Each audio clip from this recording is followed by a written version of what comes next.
بسم الله الرحمن الرحیم. حامد و مصلیه. محترمینو، یو محترم ورور دا پوښتنه کړې ده چې د چا کور والا عیالداره وي، کوچنی وي، نو د هغه سره کوروالي څنګه ده؟ دی وایي چې دلته دا مشهوره ده چې وایي په 9مه میاشته یا په 8مه میاشته کې به کوروالي نه ورسره کوي. آیا دا حقیقت دی او که نه؟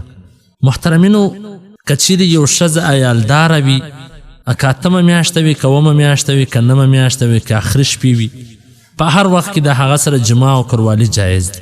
البته که چیرې د هغې صحت ته ضرر رسیږي، د طب په لحاظ سره، د ډاکټرۍ په لحاظ سره ډاکټر منع کړی وي، نو بیا خو باید نه ورسره وسي.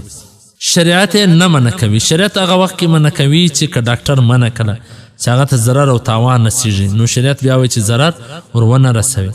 که ضرر او نقصان نه رسیږي، نو چې دا ساری ماشوم پیدا کیږي، په دا شپه هم کوروالي ورسره کول جایز ده، څه مشکل نسته پکې.